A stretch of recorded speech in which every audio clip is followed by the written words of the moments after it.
అందరికి హరి ఓం. ఈ విషయం గురించి ఎప్పుడైనా ఆలోచించారా? జీవితం యొక్క లక్ష్యం, జీవితంలో లక్ష్యాలు. ఆంగ్లంలో చెప్పాలంటే goal of life, goals in life. మంచి ఎడ్యుకేషన్, మంచి జాబ్, ధన సంపాదన, వివాహము, మంచి పేరు సంపాదించడం, సౌకర్యాల కోసం, అవసరాల కోసం గానీ, వస్తువులను పొందడం, ఒక మంచి కారు కొనుక్కోవడం, సొంత ఇల్లు కట్టుకోవడం.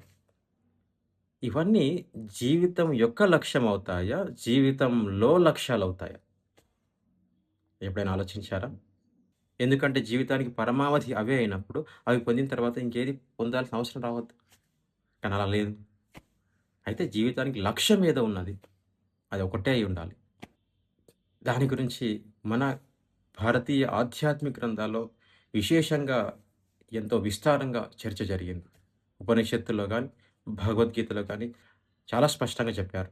ఎందుకంటే ఎప్పుడైతే జీవిత లక్ష్యం పైన మనకు అవగాహన ఉంటుందో, జీవితంలో ఉన్నటువంటి చిన్న చిన్న లక్ష్యాలకు సంబంధించి ఆందోళన, అలజడి, స్ట్రెస్, ప్రెషర్ ఇవన్నీ మనకుండవు. మానసిక సమస్యలుండవు. మనసు ఫోకస్డ్‌గా ఉంటుంది.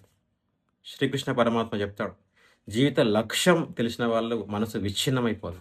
ఎందుకంటే జీవిత లక్ష్యం పైన అవగాహన లేకుండా, జీవిత లక్ష్యాల వెంట పడితే జీవితం ఎటెళ్తుందో తెలియకుండా ఒక సముద్రంలో దారి తప్పిపోయిన నావలా మన జీవితం అవుతుందని చెప్పడం జరిగింది. ఆ విధంగా జీవిత లక్ష్యం ఏంటి మరి?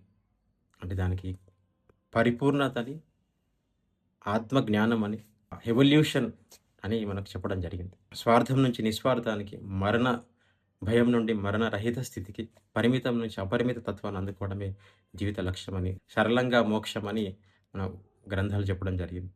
ఎందుకంటే ఆ అవగాహన ఉంటే జీవితాన్ని చాలా ఆస్వాదించి సంతోషంగా గడపొచ్చు అని చాలా చక్కగా మన గ్రంథాలన్నీ మనకు బోధించాయి. కాబట్టి ప్లీజ్ థింక్.